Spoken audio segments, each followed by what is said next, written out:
Welcome everyone to Steel Division Second Wave.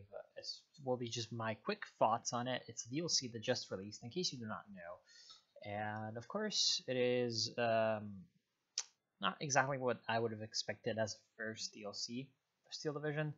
It is very, very much ambitious. It's just 4 divisions without really any new scenarios. I believe a couple of maps, one new game mode, which is actually part of the free update, I believe. So yeah, not overall anything too major to actually improve on the game, and that's kind of a problem because, as you may know, Steel Division doesn't really have all that much of a player base right now, and I don't think this DLC will really do anything to actually add to that, which was really, I guess, one of the opportunities which Yugen could have taken to actually draw some new players after release, getting some good innovative DLC in.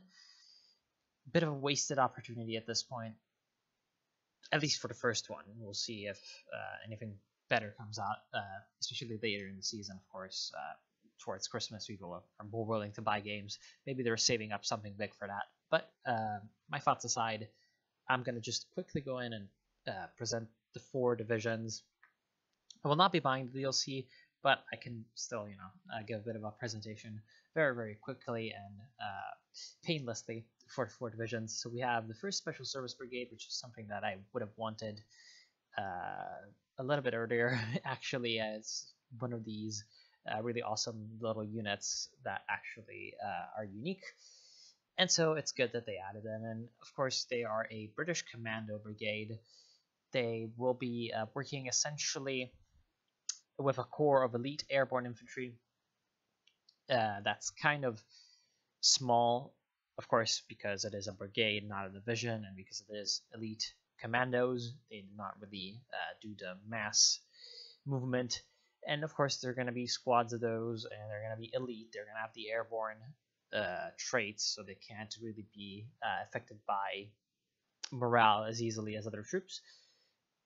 And this transitions to stronger air support later on in the game, supported by attachments from several other units, such as engineer tanks, tank destroyers, like Wolverines, etc., etc. So they're going to be very much focused on being very aggressive in the early game with their infantry, trying to take over some key terrain, and then push on forward and trying to essentially hold the ground with their air and heavier armor later on that they get. But their problem is going to be lacking in, of course, support weapons because, well, they're not really going to be towing around a lot of anti-tank guns or a lot of artillery. And yeah, basically, quick little history lesson now. This is where they end up in the Normandy area. Right here, they land from the bottom left of the pictures. They land on Sword Beach in June 6th, and then they head on to relieve the 6th Airborne Division at Pegasus Bridge. They hold onto the positions and actually push across and manage to push across the Orne, which is this river you can see right over here near Benuil, Ouistreham, and of course Caen. They push east of that, and then they end up somewhere around Bavon, which is where I've placed the division logo. And they end up fighting defensive battles throughout the Normandy campaign, defending the flanks of the invasion, as of course the other British units tried to take Caen.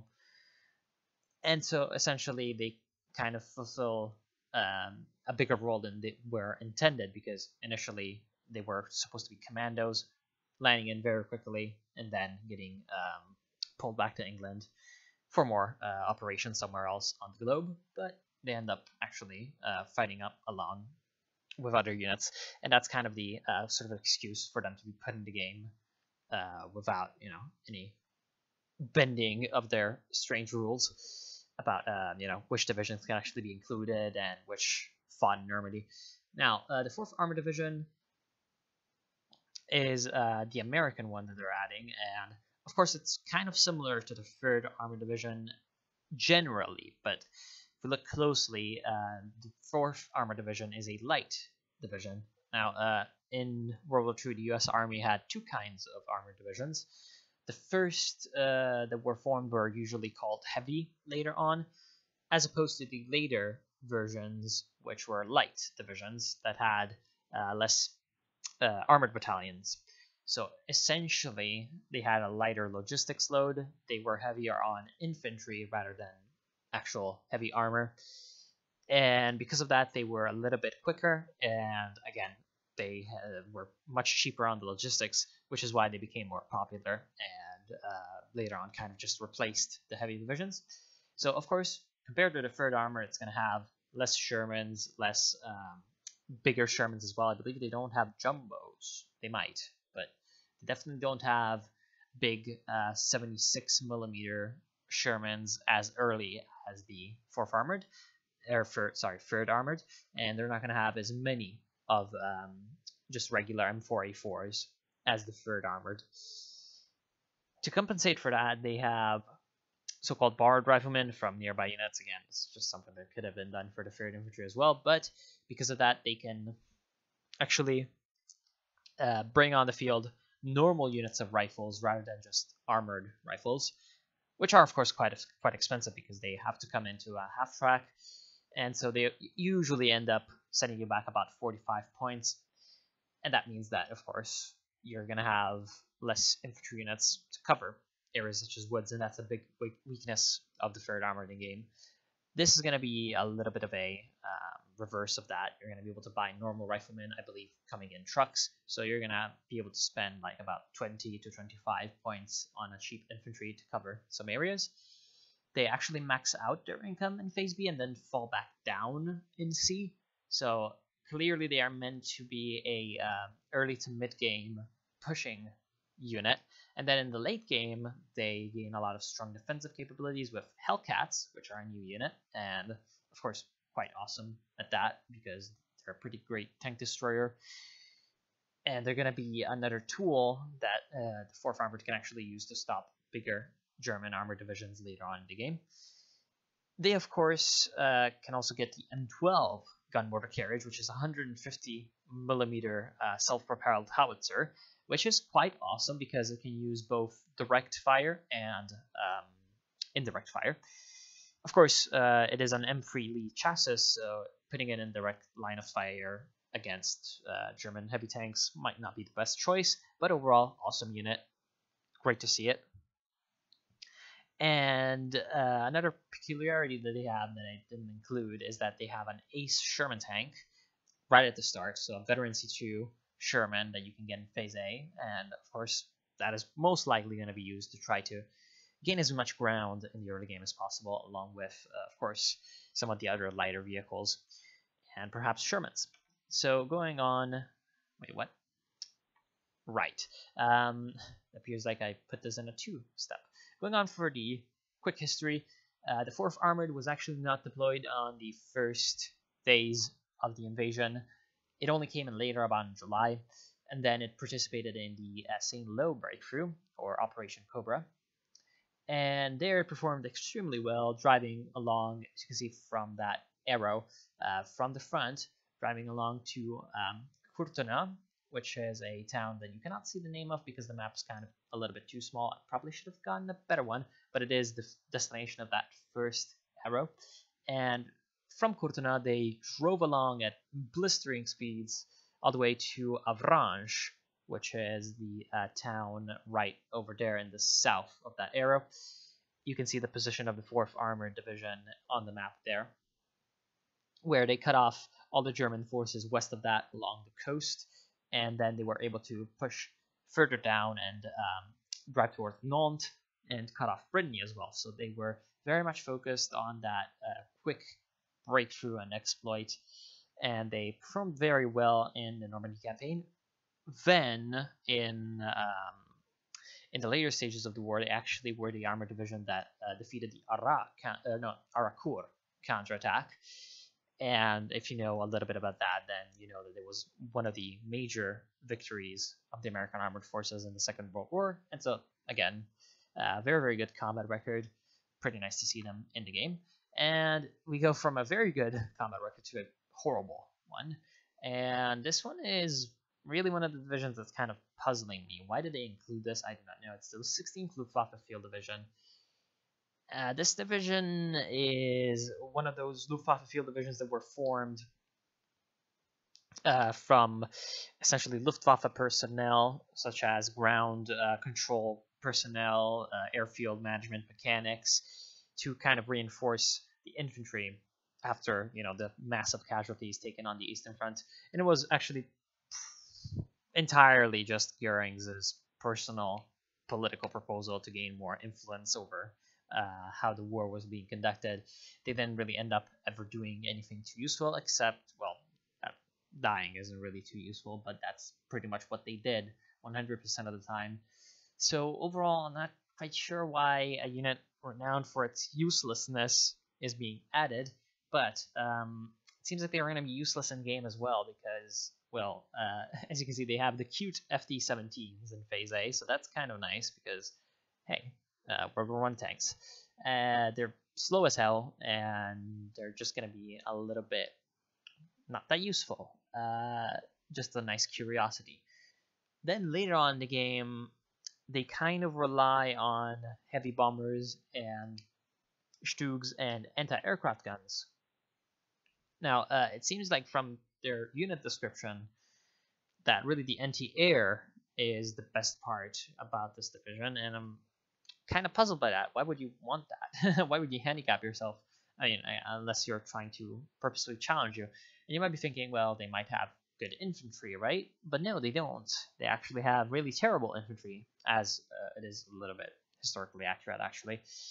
No history lesson for that, because pretty much the only thing that they did in the Normandy campaign was arriving to relieve the 21st Panzer Division, which is already in the game, from a sector.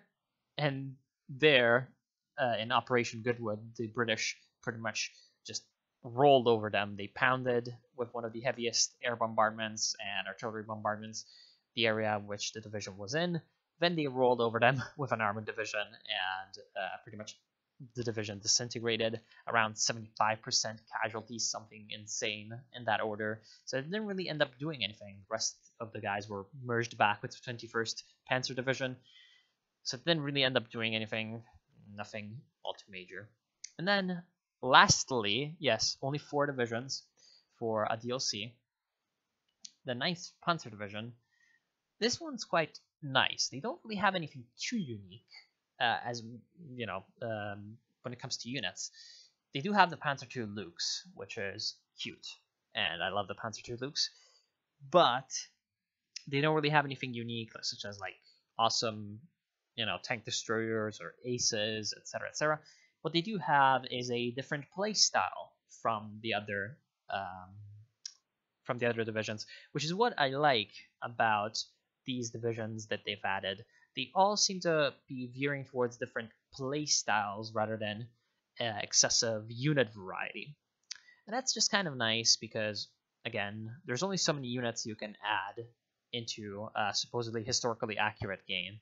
So overall, having different playstyles when it comes to the game mechanics, such as, of course, how income works and how different phases are balanced, is really the way to go to provide variety to Steel Division. Overall, though, just Divisions really isn't all that good because, hey, you might as well have included these divisions into a bigger DLC, perhaps expanding, again, the game's scenarios, maps, timeline, perhaps to even the Battle of the Bulge, something like that. That would be my proposal. But quickly, let's just go over the 9th Panzer Division.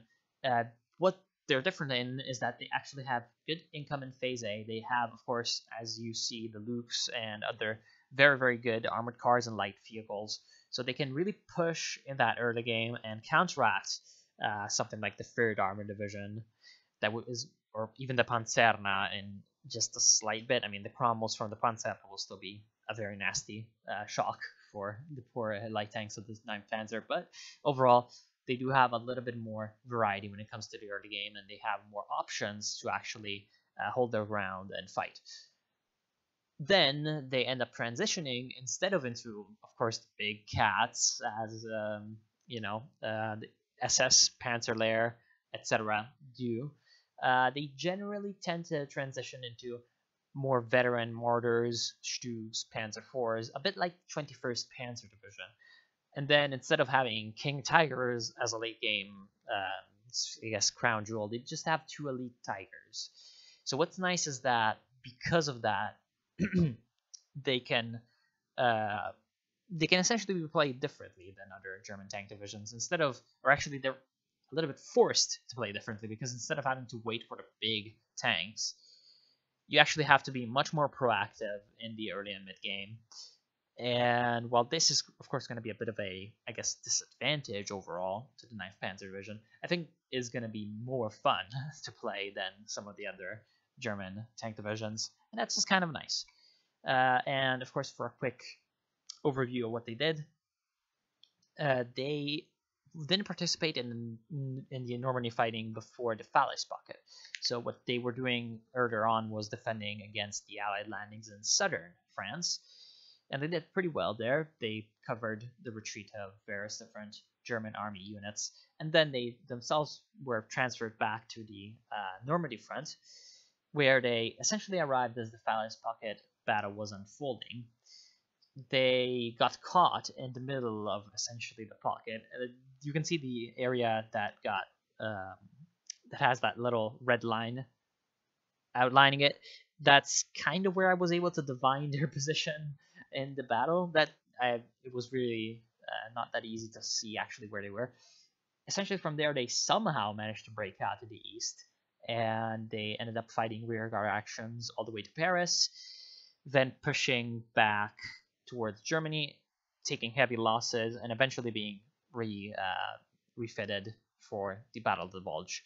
Again, it could have been added, just like actually the 4th Armored Division, could have been added as part of a Battle of the Bulge expansion. The 4th Armored Division also fought in the Battle of the Bulge, and they were the famous division that spearheaded Patton's rescue of Bastogne. So, again, just a couple of ideas that could have been done. I don't think that this is really going to be revitalizing the game as a whole, but hey, they're welcome additions. If you made it this far and you haven't subscribed to my channel already, I do urge you to do that. More Steel Division videos will be coming out, and if you have any good replays of your Steel Division matches, make sure to send them to me to my email, and I will do my best to showcase them on my channel as quickly as possible, so you can also have some of that. Hope you all enjoyed. Hope you're gonna try out the DLC if that is your cup of tea. It isn't mine, but hey, that's why we're all different. Anyway, hope you try it out. Hope you like it. Tell me what you think in the comments down below, and I'll see you soon.